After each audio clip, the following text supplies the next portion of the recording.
And then if we aren't online and you would prefer to stay online, then you would have until the 17th to make that to make that request. There'll be two forms for that request. The first form will be just a parent choice form. The second form would be used if it was a medical request. So if you were requesting to go online for medical reasons, you would then fill out that form and you would upload the doctor's letter or note saying that that's the form of education that is recommended at this point. That would get uploaded into Infinite Campus. The form will be a Google form that will be on our website. Just as we go into tonight, I think Eric will do a little bit of explaining how the format will work, but knowing that please keep in mind these plans are flexible, as you know, because I know it's happening in your personal lives. Our information changes, and we have to go back and we have to refine plans and redo plans. Unfortunately, the state hasn't given us the guidance that we had hoped we would get.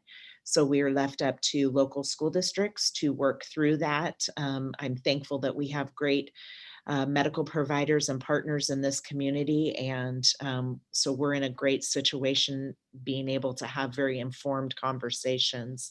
Also know that that initial plan that we put together, that's kind of that overarching plan, that included about 150 staff members. So I don't want to miss the opportunity to publicly thank all of the leaders and staff members that took so much time to develop these plans. Greatly appreciated. So I'm going to turn it over to Eric, and then we will get into answering some of the questions in just a bit.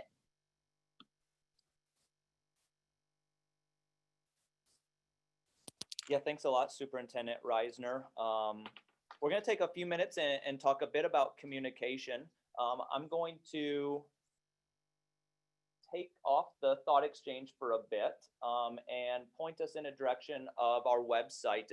And this is where we're going to have some of our most latest information. So Superintendent Reisner referenced a few things that will be coming up, but right from our homepage, if you click on Return to Learn, this is where we have our most accurate information right now. So to all parent communications, those will all be under the news section. I will click there for a moment. And so all of those communication pieces that we do email to all parents, they can all be found here as an archive. I will back up a bit and point to our plan as well. So this was one that we developed already and have shared with our staff and our community and parents, but can also be found here. And this is that broad plan that Superintendent Reisner referred to. When we get to the point where we may expand this plan, we will continue to update that as well.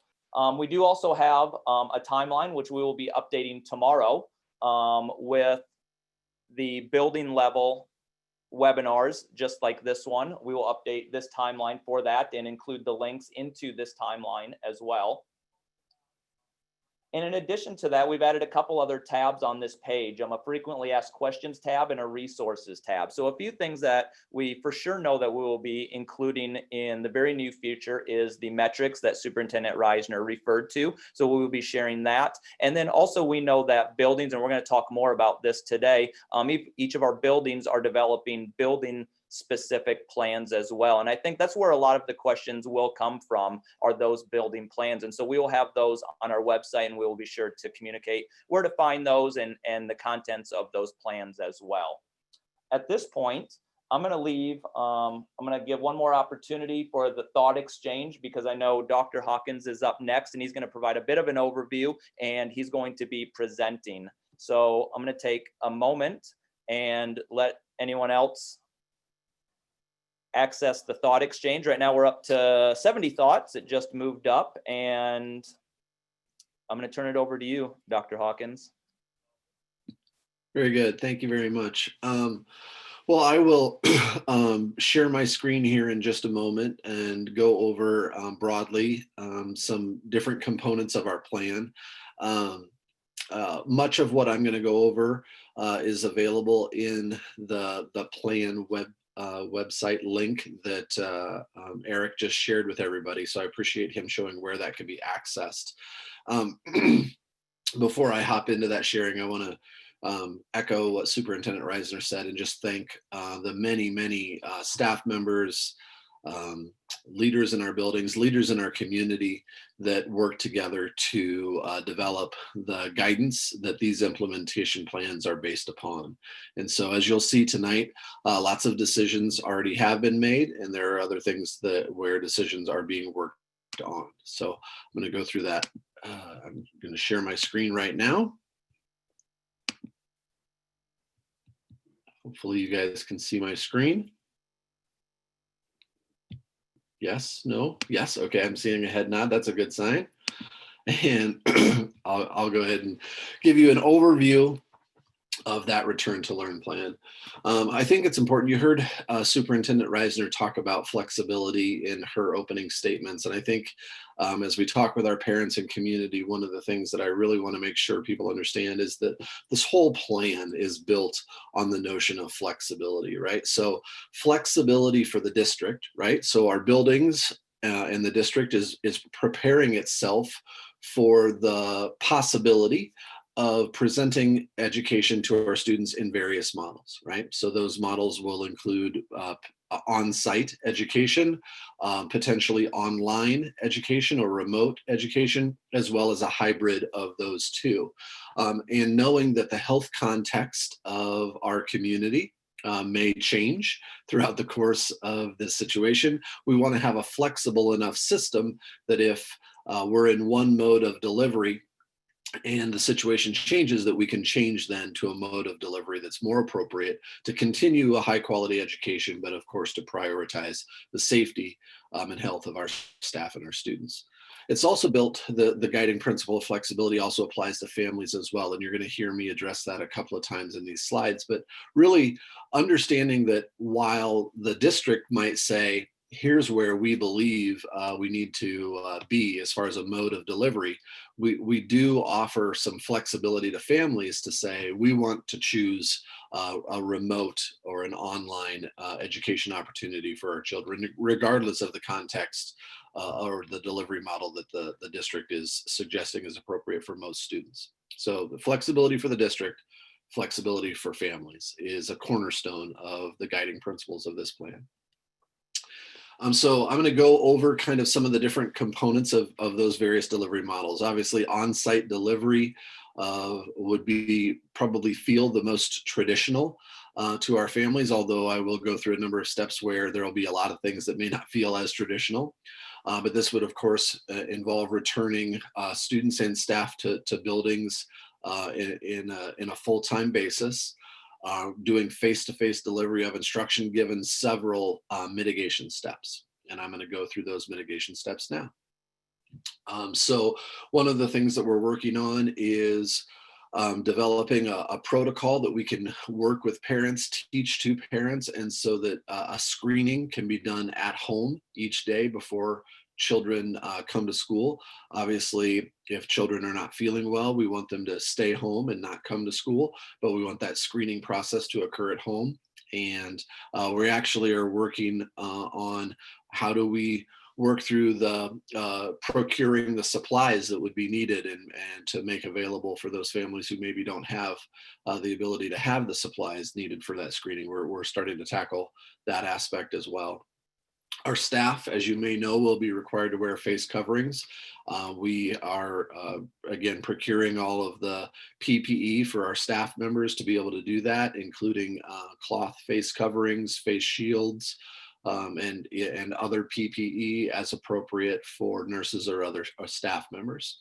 Students will also be required to wear face coverings. We've got some community groups who are really doing a great job for us, stepping up to work on cloth face coverings. If students would prefer to wear a face shield as opposed to a face covering, obviously a family is more than welcome to make that choice to choose a shield as well. Um, where we're going to be using social distancing. We read an article that a lot of our work is based on from the American Academy of Pediatrics that suggested anywhere between 3 and 6 feet of social distancing space represents a safe space for our students to be at, as long as masks are worn. It's critically important that face coverings are worn.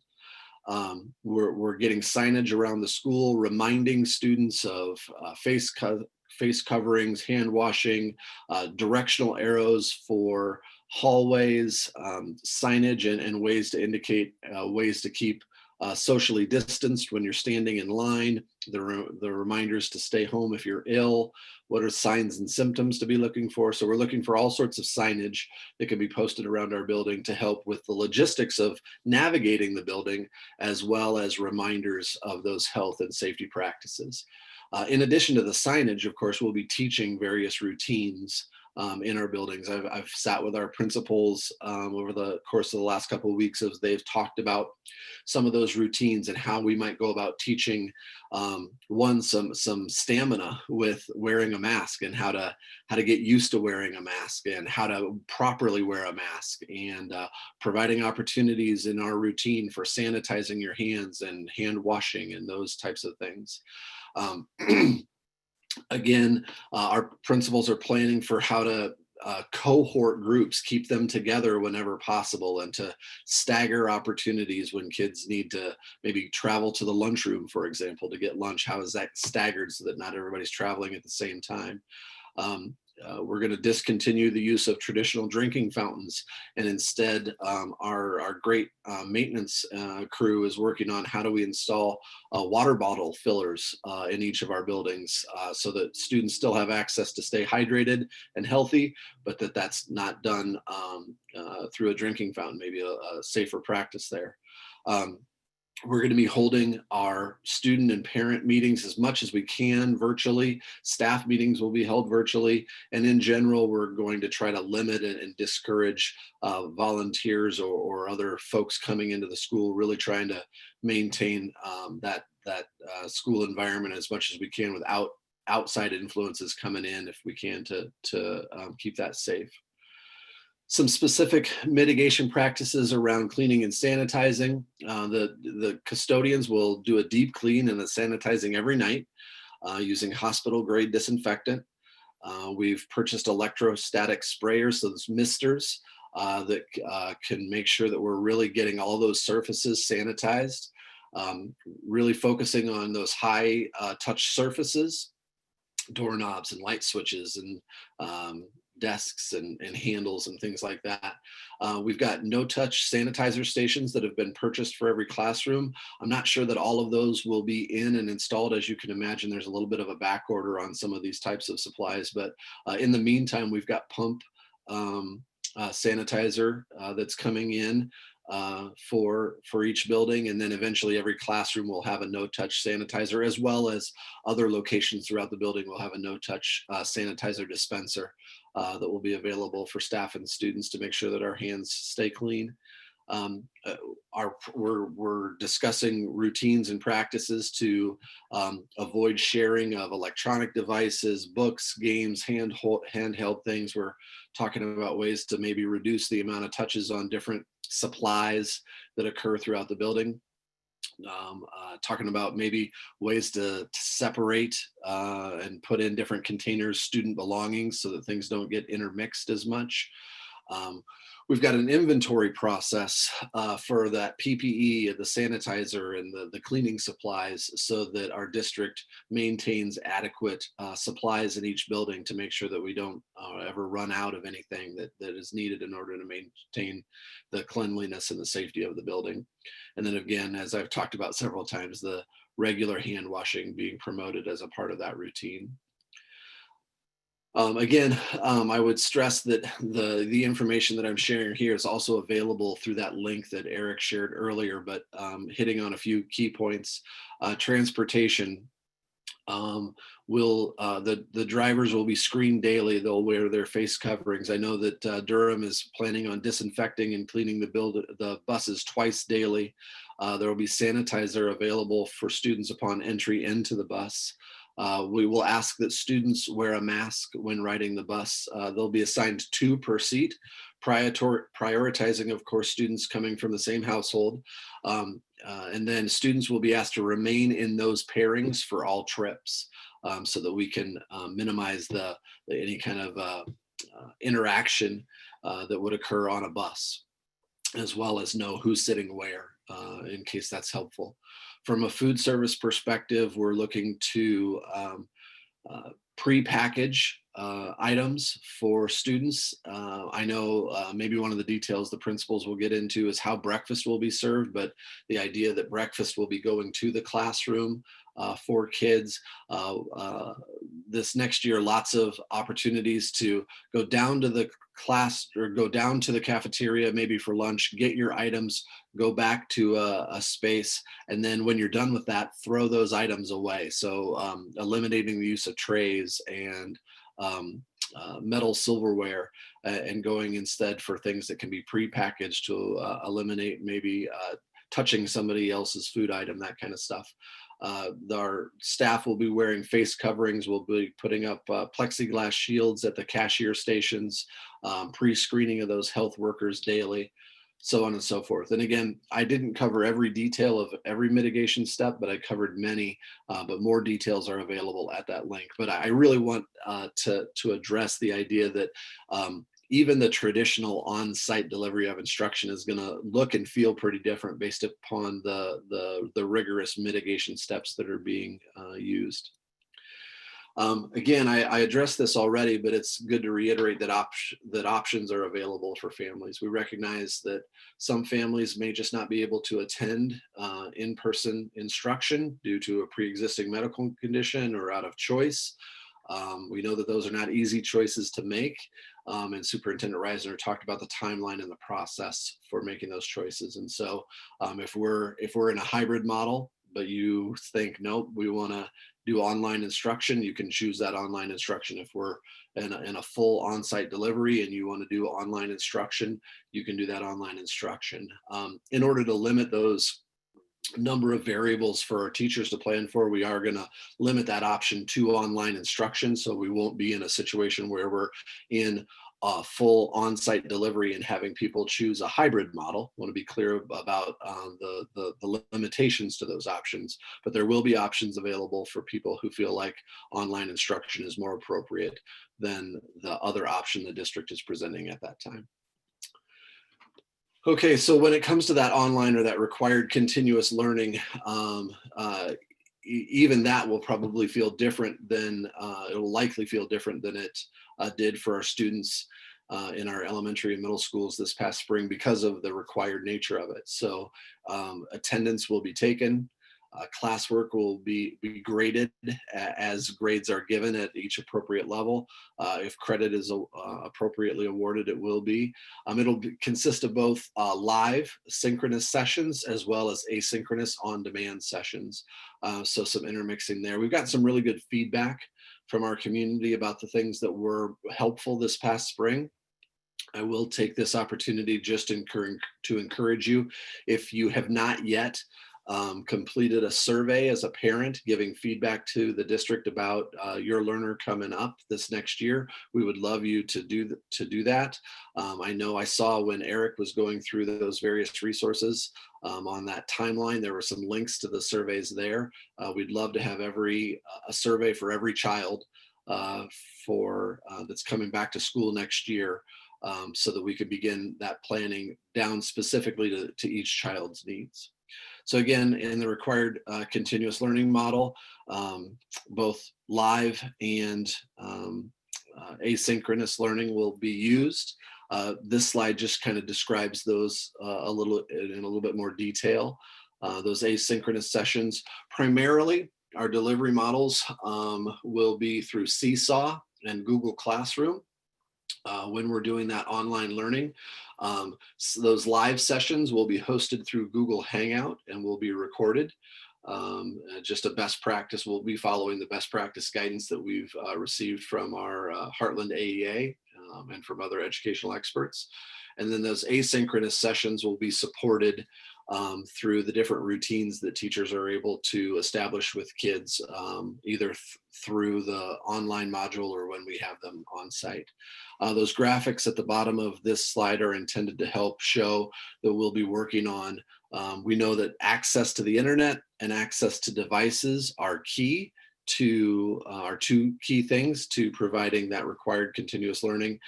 We have purchased several new Chromebooks, charging cords and bags in order to make sure that we're adequately supplied there, and are working with local providers, as well as purchasing over 300 hotspots in order to make sure that we are prepared to support internet access for those families that need it, should required continuous learning be the model that we need to deliver education through.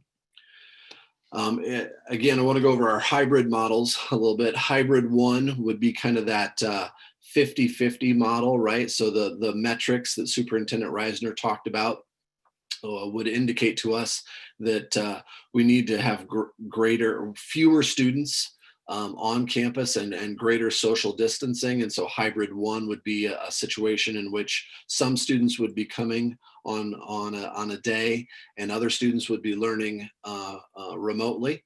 And then we would change those groups throughout the week. I've got another slide later that I'll show you exactly how that would work. Hybrid 2 is really that family choice option. It's where the family says, I know that this is the model of delivery that the district has chosen, but quite frankly, for health reasons or for families' personal choice, we would request required continuous online learning, and do that remote learning for the family. That's hybrid 2, that flexibility that we talked about earlier. Here are two examples of, in those hybrid sessions, what different components would look like as far as our work with students and families.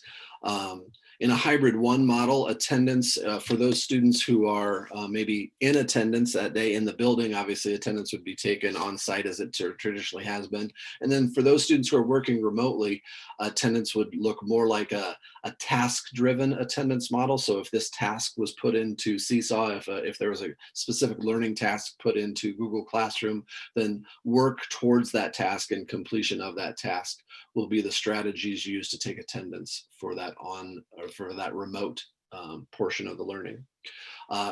For instructional delivery in that hybrid model, obviously that's a combination. Those students who are coming on site on those given days will receive that face-to-face instruction, and then on days where they're not receiving face-to-face instruction, they'll do asynchronous learning while the teacher is teaching that other group face-to-face. In hybrid 2, of course, the students that are coming to school in the model that the district is suggesting is appropriate for most kids would have that attendance taken via that model. And those students who are requesting required continuous learning, online learning, will have the attendance taken via that task completion that I described in the hybrid 1 model. Same thing for that instructional delivery, right? So the instructional delivery for those that are coming to school would be face-to-face. The instructional delivery for those students that are choosing to be at home would be more in line with that required continuous learning, that synchronous and asynchronous learning that would occur through either Seesaw or Google Classroom. All right, so the next slide is intended to kind of give a sense of how would that hybrid 1 model work? What would that look like? And essentially what it would mean is that most students would be coming to school 2 days per week in a hybrid 1 model. Kind of an AABB model is the way we have looked at it so far as a district. AA meaning there'd be students identified as an A student, if you would, and they would come on Mondays and Tuesdays. And then there's another designation of students that would be a B, right? Not necessarily relating to letter grades, of course, that would come on Thursdays and Fridays. Our principals are working with Infinite Campus and have a training scheduled so that we can be coordinating things so that a family that maybe has a student that goes to an elementary school, a middle school, and a high school, that entire family would be in either an A family or a B family, in order to reduce any kind of complications that would put on a family in order to have kids all coming on the same days would be our goal.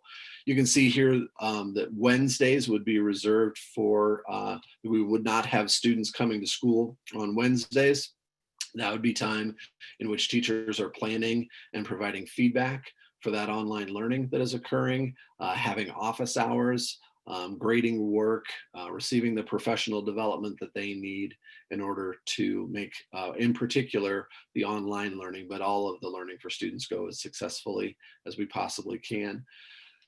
Now, you can see in the grounding philosophy is that our students with the highest needs should be served most regularly. And so one of our teams that has developed guidance has given us a flow chart. And again, that's available in that online packet. I believe it's page 14 of that packet, where there's a series of questions that we might ask ourselves. Does this student need to come to school on both A and B days? A lot of times those would be students that are served with an IEP, or maybe served in our EL program, but there's a series of questions to identify. Does this child, would there be a recommendation from the district to attend on both A and B days? And then of course, the family would be working with that building in order to determine whether or not that would be the best option for that child.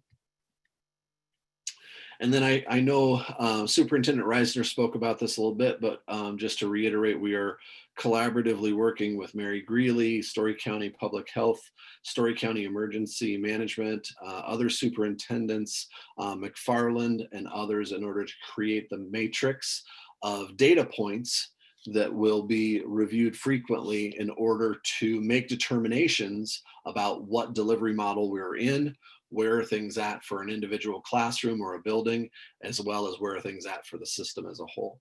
So that, again, that's a broad overview of those delivery models, as well as some of the processes that go within each of those models. I would encourage you to access those resources that Eric was showing on the website earlier. And again, I put a plug in for, if you haven't had a chance to fill out that survey yet, please do so.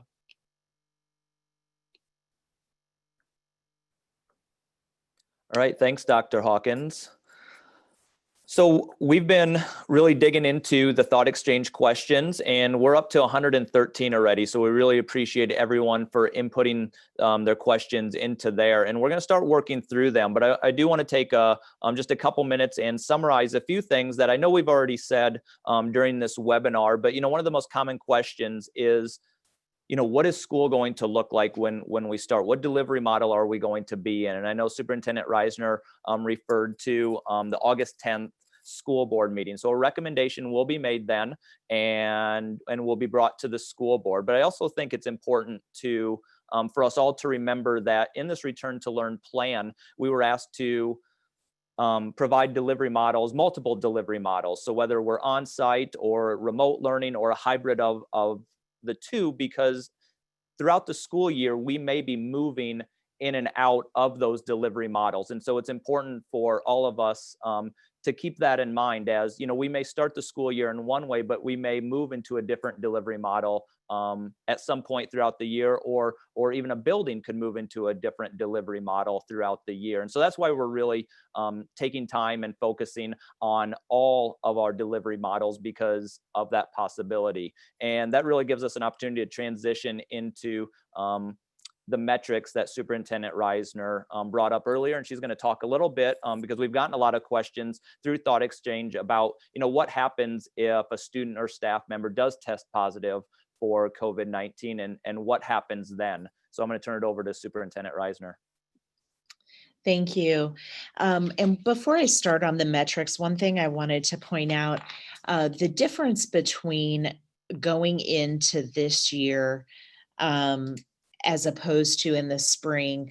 I wanted to point out that in the spring, we had waivers from the state. So the state gave waivers to school districts for hours and for days. We no longer have those waivers. So the state is not giving waivers, and they're requiring that buildings have, or that districts have, these plans in place.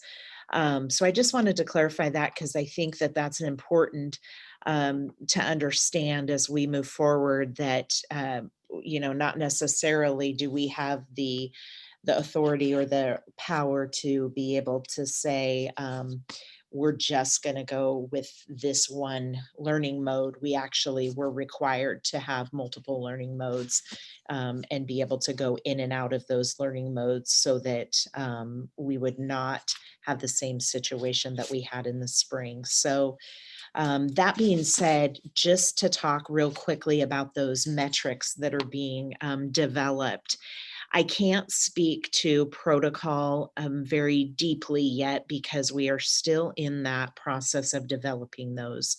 But what I can tell you is that the way that the decisions will be made on what learning model we will be in, will be using those metrics. We will have kind of almost a rubric that we're calling a matrix, that will have scenarios. Some of the things that will be included in that will be the number of cases positive cases in Story County. So that's more just kind of our entire county. What are we seeing? And then, of course, number of cases in the school district or the building. That will be some of those pieces, not all of those, but some of them. Um, Another question came up: how often will we be looking at those we will be looking at them daily. So we will have pretty close to full-time jobs for some people managing that data that will be coming on a daily basis, looking at what's reported to us by Story County Public Health, what's reported to us by parents, and then looking at the contact tracing that goes into identifying and looking for spread. I want to make sure I cover one of the questions also that came up was, if we decide we are going to be in person and we choose that for our child, would we be able to then go to online learning, or vice versa? If we had, as parents, selected online learning and then wanted to go to in person, would that be? I apologize, I'm in the office and we have a little bit of a buzzer going off. Would we be able to then select the other? So if we were online, could we come in person? Yes. We want flexibility. I think what's important for us is we're not trying to sell you on your child should be in school. That we don't know that. You are the experts for your child, and we will respect and support whatever decision you make. I would want that as a parent. I know you want that as a parent. So please understand that we want to lay out all the information that we have. We want to tell you what we're doing, but that's only to give you the information to be able to make the most informed possible decision you can as a parent. And whatever that decision is, we are here to support that decision. So understand tonight, don't feel like you go away from here with unanswered questions. Those questions may be unanswered. We will have answers eventually. But if those aren't the answers that make you feel safe as a parent, we'll support your decision. I wanted to jump into a few questions that came up that might be more building specific.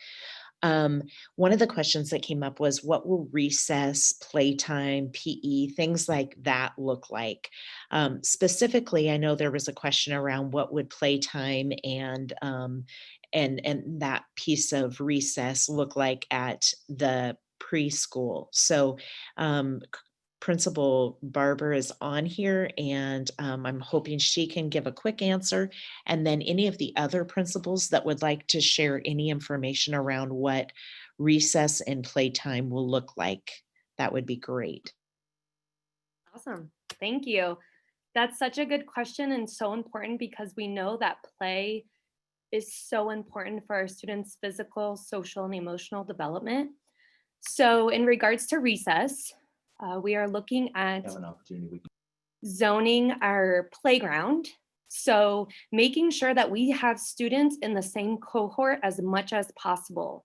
So, zoning our playground so students know exactly where they're going to play, but still having that unstructured play available. And, there are different philosophies out there on whether the play equipment needs to be disinfected. We are researching that and trying to make the best possible decision that research supports. So we may have to have staggered times. We may have to look at different availability, but we're going to make the best decision as possible because we know outside is better than inside, especially if we are at full capacity for situations like that. At Northwood, the preschool and early kindergarten level, we also know that playtime is really important. So we are again looking at zoning classrooms and making sure that students are still having their face coverings, because research shows that when they do have their face covered, whether that's a cloth or a shield, that 6 feet social distance can be minimized a little bit more. So we are going to bring our experts in, which are teachers. Currently they're on summer break, but we're still having meetings. We're touching base and talking about what that looks like. So when I talk about zoning classrooms, I'm talking about we have somebody in each section of our classroom. And as students leave a center or leave a station, we need to make sure that we catch them, they wash their hands, they hand sanitize. We won't start our year with sensory tables just because of we know the contamination within that. So we definitely have options available for that, and we're just going to continue to read research. And like Superintendent Reisner said, we will have more information as we release each model, and play is definitely at the top of our priority because at the preschool level, we are supposed to have at least 60 minutes of play in our classroom.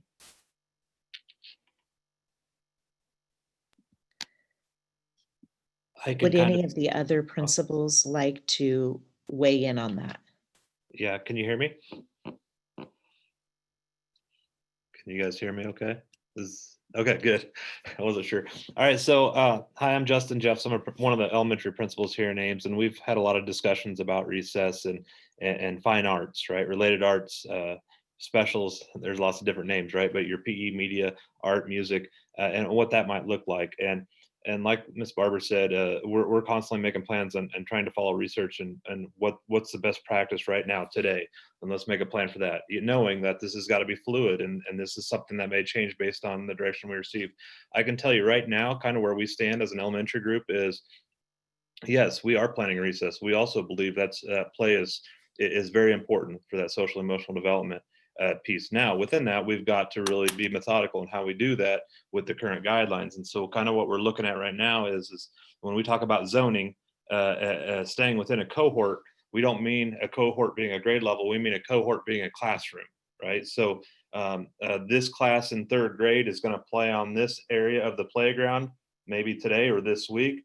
And then this classroom is going to be on the blacktop this week, shooting hoops, jumping rope, whatever. And then this class is going to be over on this other playground or the green space, and just kind of having identified areas for the cohorts, which means the classrooms. And so probably what that looks like is 1 grade level out at a time and really staggering those times. This is a year of grace, and we know that. We are requiring masks being worn by all personnel, including students. And so if a kid's in the classroom for a long time and the classroom teacher's seeing that they're struggling a little bit, they're going to have the grace to be able to go and walk outside a little bit and get a break. We know that this is a different time and we've got to have a grace with everybody, and that includes the kids. So we'll be doing that. As far as fine arts goes, we have 2 options for fine arts right now. That's the media, art, music, PE. They're going to either go to the classroom and do their instruction, or they're going to have a designated space outside to do their instruction. Preferably outside as much as possible. We think the kids will enjoy that, one, and it's a different setting for the kids, some fresh air. We're going to do that as much as possible for our fine arts group. When we're not able to do that, we will go into the gen ed classroom with our fine arts. Instead of having the students travel around the school, we're going to try to limit that flow of the school within the hallways as much as possible.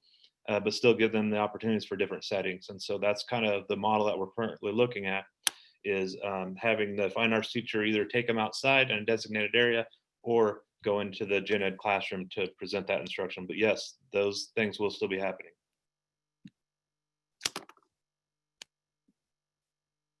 Great. If there's any other principals that want to say anything, I will um, wait just a minute. Okay, I'll move on. A couple things I wanted to address that were questions um, that I forgot. One of them was, if we go from one model to the next, how much leeway will there be? One of the things that we will be asking teachers is to have plans ready to go for online, so that in the transition, students will go to an online model. So for example, if we are in an in-person model and we need to go, if the metrics tell us we need to go to a hybrid model, we would have 3 school days to transition into that model, would be what we're doing. But in that 3-day period, students would go online. The reason for that is, again, because we don't have waivers from the state. So if we were going to miss days, they would count against us. And so we would have to make up those days at the end of the year. So really wanting to be and also the state asking us to be nimble in being able to go in and out of models. So that is the reason we would be able to have those 3 days ready to go, so that teachers could transition to an online model while building administrators and district staff are working to put us into a hybrid model.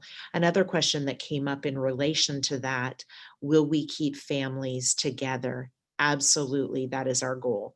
That it takes a lot of work, but I completely understand the need for that for our families, and we will do that to the full extent possible. That is our plan. We are learning right now how to pull and group students so that we would be able to make those plans and keep our families together on the same days. So that is our plan. One of the other things that came up was just around those protocols for when a student or a teacher would maybe test positive. Um, Again, that's part of that protocol that's being developed. But what I can tell you is that the families will be notified immediately. So once the district becomes aware of that, families of any of the students that are in that classroom, of either the teacher or a student, will be notified immediately. And then we go into the contact tracing mode, and that is done by Story County Public Health. So it will be really important to be able to ensure that we have assigned seats, knowing that kids don't stay in their seats all day long. It's going to be important for us to really be reasonable about knowing that that kids may come in contact with each other throughout the day. They say that the exposure period is 15 minutes, 15 minutes, 6 feet. I just hang on one second. I have a little bit of feedback. I can hear that. I hear some feedback. Okay, that's better. So we know that there's that period of time for exposure, and that's 15 minutes with within 6 feet without a mask. Um, our students will all be wearing masks, and our teachers will be wearing masks, but that isn't probably that doesn't put us in maybe quite as safe a situation as we would want to be. So we would be erring on the side of caution, and really looking at those contact traces in probably a different way, a little more stringent than even the health department would. Um, I also wanted to kick a question over to, oh, just one other point that came up on there. I see a lot of comments around, how are we going to take care of our teachers? This seems like a big ask, and it is. And yesterday we got to have a webinar like this with our teachers, and that was the first thing I said to them. Um, this is just a time that we've never thought we would be in. And I understand their anxiety and their concern about additional burden of trying to have multiple plans to come in and out of. And so we're going to do everything we can to help plan and have protocols in place that will assist our teachers in being able to do that smoothly. Does that mean that it's not going to be more work? No. And so, unfortunately, we just have to help them as much as we possibly can. I appreciate this community's respect and knowledge for the work that our teachers do each and every day. And I thank you for that. We too love our teachers, and we don't want to lose any of them to either retirement or deciding they don't want to be in the profession anymore. We love our teachers. We want to keep our teachers. So we'll do everything we can to help support them and have protocols and processes in place. That kind of the next thing I wanted to kick over would be maybe to Dr. Hawkins to talk a little bit about would students in the elementary in the remote model be able to have more interaction with each other and with the teacher than we saw in the spring? So maybe you could speak to that a little bit. Yep, I'd love to address that question. And yes, as we talked about, or as I talked about, I know there's a lot of information that I presented, but remote learning will look and feel very different than it did in the spring. There will be interaction with other students. There will be interaction with the teacher. That's those synchronous or those live sessions that would be occurring with a teacher. And so certainly we know that we don't want to have to sacrifice all of the social emotional health that happens when we have the chance to interact with other classmates and our teacher in that remote learning model. And so that will be a part, and that will be different than the spring. Thank you. So could I push this over to Jerry to talk a little bit about our sanitation and our cleaning, our upgraded cleaning efforts and how that will look? Yes, I was just working on some HVAC things. So our custodians routinely do cleaning the building every night. And so we'll go ahead and continue that process, but we're gonna also add additional focus on the contact and exposure areas. We've purchased equipment for them to be able to be more productive, including the electrostatic sprayers. We have some hand pump sprayers.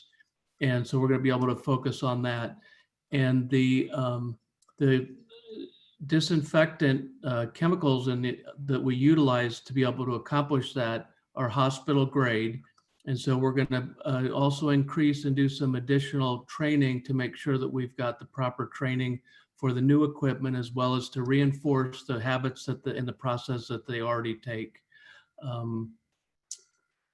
So can you think of anything else? I think that's pretty much it. We will do some extra cleaning on Wednesdays to make sure that we can pick up and address areas in the building that in between the AA and the BB underneath that model. And then we'll also adapt to any model and any number of students that come in the classrooms, depending on which model that we're working under. Thank you so much. Dr. Hawkins, going to kick this one to you. Would you talk a little bit about hybrid 1 and 2 and the difference between those two? Definitely. Yeah, I was reading several questions in our Q&A about our hybrids. And so I appreciate the opportunity to talk about those a little bit more. So the simplest way to think about this is that hybrid 2 is that family flexibility, that family choice option. So again, I've seen some questions that are around like, well, if there's not an underlying health condition, can we still choose that online option? Yes, you can. That choice option is hybrid 2. So hybrid 2 is designed that regardless of the delivery model that the school believes is most appropriate, if it's fully on site, but you don't feel like that's a good fit for your family, hybrid 2 is your way to say we would rather choose online learning. If the district is choosing a hybrid 1, some remote and some on-site learning, but you feel like that's not the right choice for your family, hybrid 2 is that flexible option for families to choose online learning. I saw some questions in the Q&A about, well, can we choose hybrid 1? Could we say that maybe the district is saying that full on-site instruction is appropriate, but we want to choose hybrid 1? And no, that choice is not something that we're prepared to meet at this time.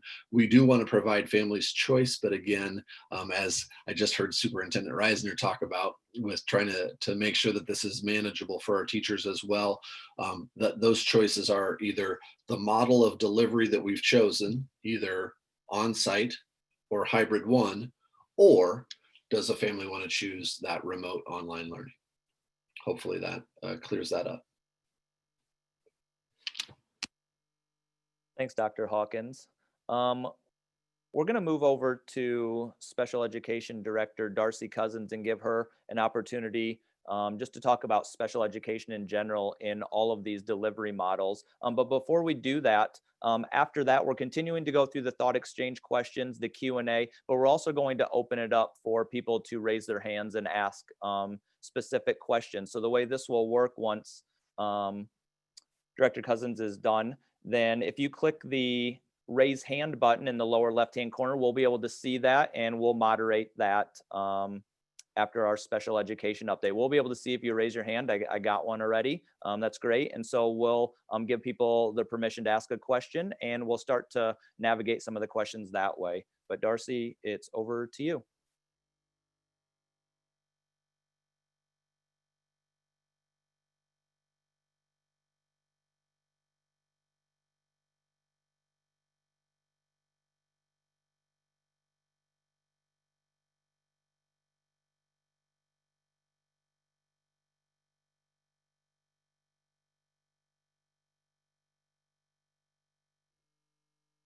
We don't hear you yet.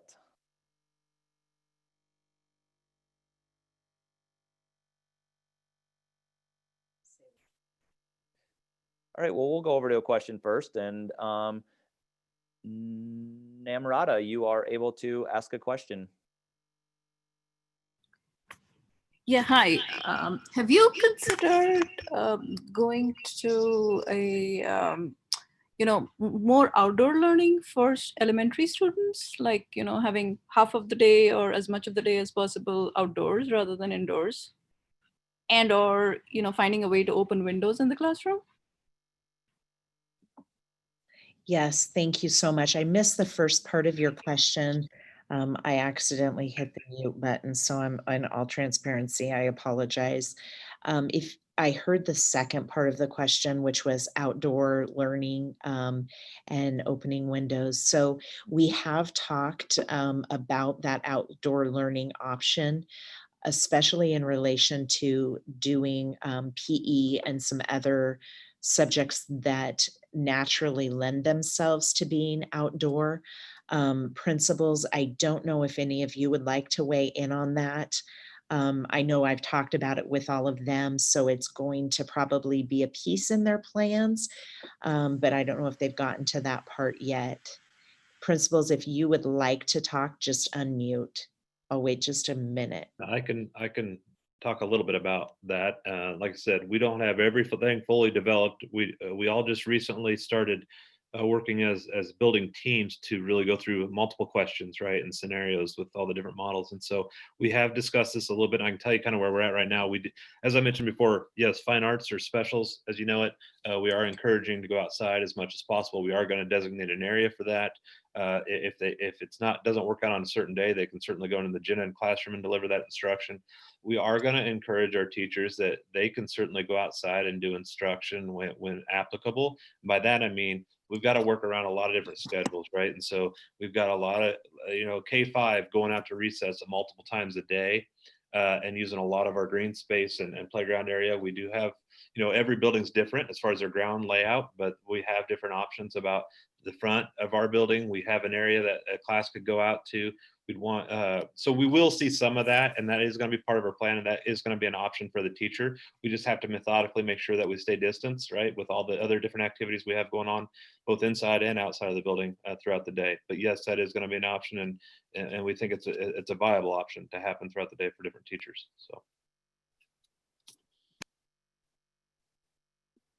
So I will see if Director Cousins is able to, if we Can you hear me now? Yes. Yay, thank you. Okay, I lost the questions when I went out and came back in, but I believe there was a question about the guidance we're going to use in the hybrid model on whether students would come 2 days or 4 days. And it asked, was this around remedial or extension? And this is around remedial, and it's for students who would mostly special ed students, but not just special ed, but students that have a lot of needs and really would not have the skill set or the ability to focus at all with online learning, that they really need the support of a teacher and most likely some associate support to be able to learn. And so we find it very important for them to be in school for 4 days. Another question I saw in the chat was around transportation and if there would be attendance on the bus to help keep students in their seats. And at this point, Durham does have attendance I secured for all of the preschool through elementary. They've secured enough attendance for approximately 2/3 of the middle school, and they're still trying to hire additional. They would have the ability, if one bus was doing really well and another one was struggling, they could move. They have the flexibility to move attendance around until they can have enough, but they are working hard to have enough attendance to help support keeping students in the seat, giving them sanitizer as they get on the bus, reminding them to wear their masks. They're really have been very cooperative in helping us to be able to achieve all of our models. Thank you. A question I wanted to ask or wanted to answer that might not have gotten answered yet, I can't remember, but there was one about students wearing masks versus shields. Absolutely, if your child would prefer wearing a face shield, that is perfectly fine. What we want is for them to be comfortable. We know that certain masks can hurt behind the ears, so we're trying to really make sure that we are thoughtful in the masks that we get. Each student, I think it was already mentioned, but each student will get between 5 and 10 masks. But if those masks aren't comfortable for them and you as a family have masks that they prefer, absolutely, whatever they're most comfortable in would be what we want them to wear. I know some other questions have come up about non-compliance with masks. And so the way that I address that, having been a former principal, I really believe that the great thing is we have options. And so we are requiring masks. We are requiring masks because we want to keep everybody safe. And so if a child doesn't want to wear a mask, we are going to have another option for that child. So there is the option for that child to do online. But if they come in person, if we are in person and they come in person, they will be required to wear a mask. Now, that being said, I also know about developmentally appropriate. And so, we have 3, 4-year-olds, even 5-year-olds that are going to struggle to keep a mask on or learn to wear a mask. And we're going to do what we do best. We teach. So we're going to teach and we're going to reinforce and we're going to practice. But we are going to require masks, but we'll have some grace with that as well with the little guys and trying to get them used to wearing that. And can I just add one more thing?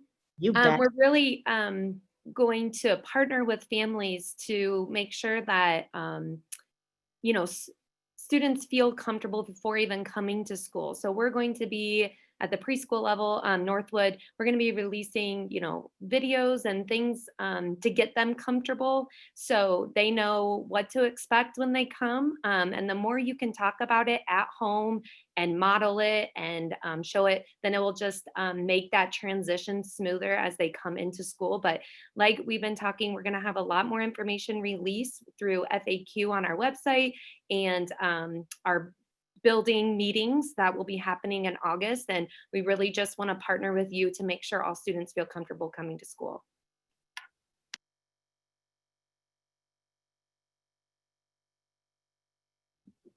Great. We do have another question. Hi. Dondas. Yes, hi. Go ahead. I feel a bit confused regarding something. So if I choose hybrid 2 as a personal choice for my family, but the school has decided that it's full in-person mode, this means my son is only going 2 days, but the capacity in class is still 100%. Let's say that all of his classmates have decided to be there in person as well, right? Right. So, Dr. Hawkins, do you want to take that question and explain the difference between the choices that are available? Sure. I want to make sure, Eric, I apologize. I don't know if it's possible for the person asking the question and I to go back and forth a little bit, but I want to make sure I'm understanding the question. What I think I'm hearing in the question is, how is the classroom capacity impacted by those people who are choosing to do online and education for their children? No, that's, I can go ahead and take that. I believe the way the question, what was posed was a parent choosing the hybrid model. And so that's not an option for the parents to choose. No, yeah. So, and I can go ahead and take it. Sorry. So we can, so the parent, you as a parent, you could, the choice that you have is to send your child to school with whatever learning model has been approved by the school board. So that could be hybrid, or that could be all students there. But as a parent, you can either send your child and that child will participate in whichever model we're in, or you can select online. Does I that? see. Thank you. Yes, that clarifies things. Thank you so much. You bet.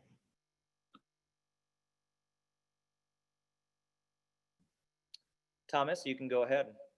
Okay. So I have a question. I wasn't sure which picture was up there. Sorry about that. That's a cute one. Isn't that cute? So cute. Oh my gosh. High schooler putting that one up so that she doesn't have to be on camera.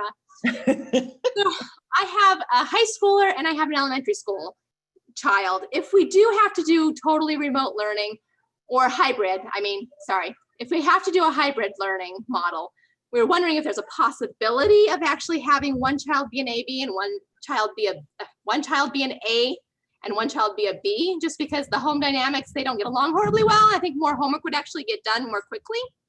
But I don't know if that's possible with the way that this district has to kind of set things up. You know, we haven't thought of that.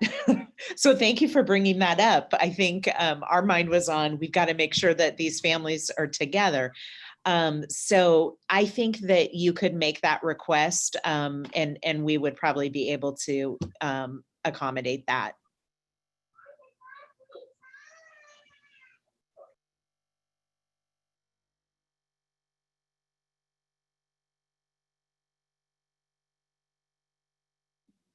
We're checking for more questions. Yep, we do have a couple coming in. Sarah, go ahead. Hi, I was just wondering if you could speak more about the 3 school day leeway. I didn't quite understand that. Does it mean if you decide on a Monday we need to switch models on Thursday? I'm not clear if that's what you meant. Sure, I can speak to that. So yes, it would mean 3 full school days. So we would go into an online learning mode in between, moving from an all in person to a hybrid. There would be a 3-day leeway, 72 hours. Sarah, does that answer your question? Sorry, I remuted. That does answer my question. I guess I just don't understand how that's not going from, for instance, in person to online next day. I didn't hear quite the last part. Did you hear that, Jeff? If you did, you can answer.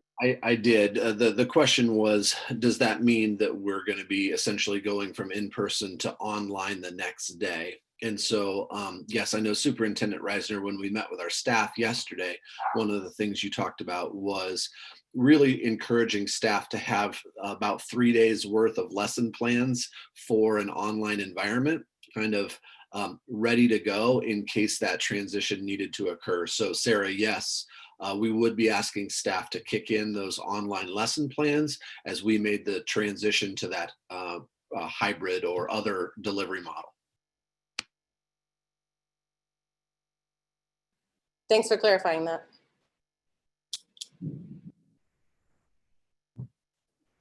Okay, Alyssa, you can ask your question.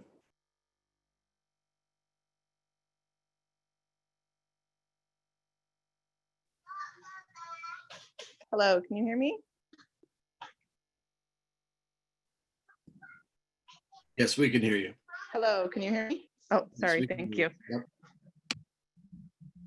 Yep. My question is, if there is a case in my child's class or at their school, would say it was just in the class, would that class have to be online for 14 days following, or if there was a certain threshold at the school, would the whole school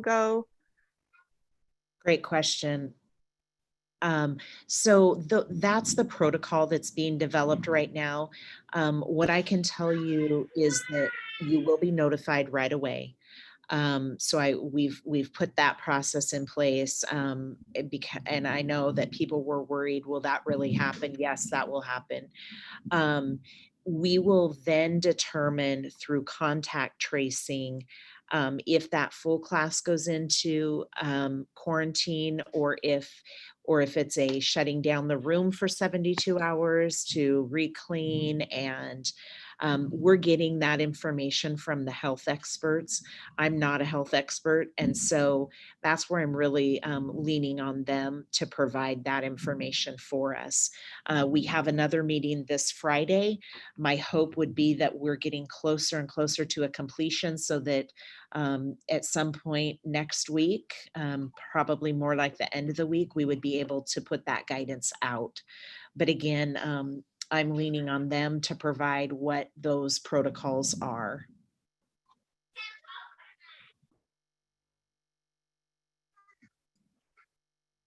Nathan, you can ask your question.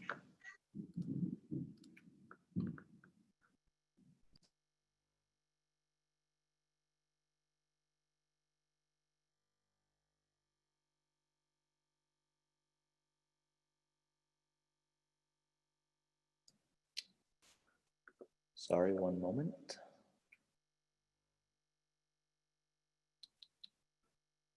Sorry, Nathan, if you did have a question, if you can raise your hand again, we'll come back to you. It says A. Myers. You can go ahead. So my question is a follow-up to the earlier question about the 3-day leeway. If there's potential at any time where there would be that 3 days of online, are elementary students going to be bringing home their devices so they have access in that kind of situation? Yes, great question. Thank you. We will be sending those home with students. One of the things that we have done is order, in the past, there hasn't been bags for elementary, so we ordered bags and chargers with our new devices that are coming, so that when those come home, they'll come home in a bag with a charger. But yes, that would be what they would do.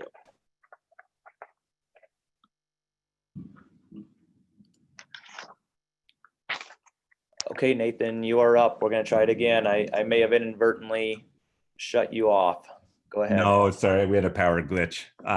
But my question, I guess, is around substitute teachers. And if a teacher gets sick, how does the district plan on handling substitutes? So I think what your question is, if the primary teacher gets sick, what happens? Is that kind of what your question was? I apologize. Just making sure I'm answering that correctly. Yeah, that is the question. Great. So that's part of what is still being developed, because we're not sure if that means that the whole class goes into quarantine if the teacher tests positive, that the whole class then would go into quarantine for 14 days. And if that happens, then they would continue their learning online remotely. If that isn't part of the protocol, then that would look like possibly a substitute coming in. Yes.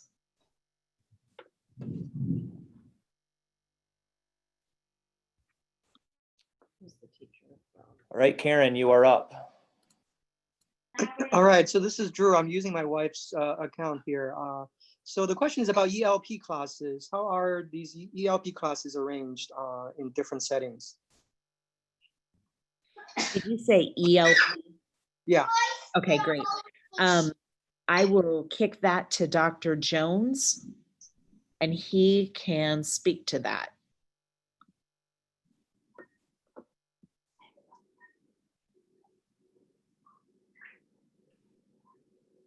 Okay, so I'm sorry, was that question for our at-risk learning programs or our extended learning? Extended learning. Extended learning. I apologize. Okay. I thought he was talking about English language learners. Okay. I apologize, No, Dr. that's okay. So Dr. Hawkins. Yeah, I'm happy to take that. Yeah, so we are going to be encouraging, as appropriate, push-in models for delivery of services. We still do plan to have our ELP staff available for the pull-out services that students are used to, but in order to help support that cohorting process that we've heard about earlier, whenever possible, we're going to try to use push-in services and have teachers plan for a teaming approach to offering those enriched and extended experiences. Are they going to be online? Sorry, I didn't realize you were asking about that online delivery. Yeah. So as whether that's through choice or whether that's because the district decides that a building or the system needs to be in a required continuous learning mode based on the matrix data that Superintendent Reisner has talked about. If we are online, certainly those teachers will be collaborating both with classroom teachers and families in order to find ways to offer extension and enrichment opportunities in an online setting as well. Thank you. You're welcome. Thanks for the question.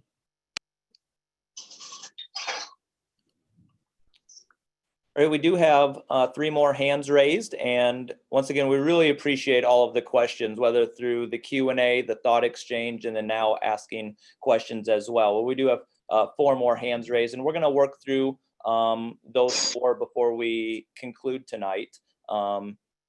But again, you know, we know that there are a lot more questions out there. And so this week we're gonna also get out the Zoom credentials for the building specific webinars. And then, you know, we're also going to continue to send email communications and build out our website as well. We know that there are a lot of questions and really good questions around return to learn and what that looks like. But we're gonna take these 4 more hands raised before we conclude. Stacia, you are up. Wow, you said my name right. Thank you. That doesn't happen. So I hope that I'm not alone in asking this question, but in the spring, for me, I know that I'm come from teachers, but it was very difficult for me to kind of figure out how to teach my child and kind of keep them engaged, and how long do I keep them engaged for a certain session. And so clearly this would be more for those like asynchronous type learning days if this does come up, but is there going to be some sort of like guidance or quote unquote trainings that could be offered to people like me who just really don't know how to be a homeschooler? Yes. Oh, Dr. Hawkins, did you want to speak? Go for it. I was just going to volunteer to do that, so Stacia, yes, our planning teams, those 150 staff members that Superintendent Reisner originally mentioned, were all asked to identify potential learning and training that would be needed in order to make those plans be able to be implemented with fidelity. And they've identified both training for our staff as well as some of the supports that our parents would need in an online support, just as you've described. And so we are looking at how can we be providing families the resources and maybe establishing some routines and some guidelines for how to do that at home successfully in a required model. So again, thanks for the question. Awesome, thank you.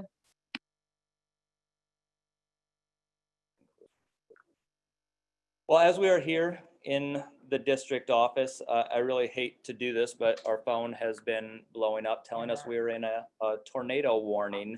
So maybe that is a sign for us to conclude for the evening and take shelter. I'd imagine that many of us are here in Ames doing that. So perhaps that's a sign for us. I want to just close real quickly.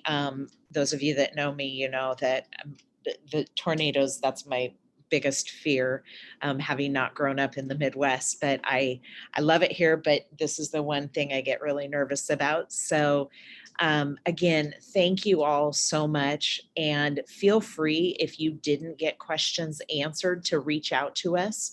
You can reach out to your building principal, you can reach out to myself or any of our staff members, and we will get to the bottom of those questions. And again, we just really appreciate all of you taking time to be on here tonight. Thank you.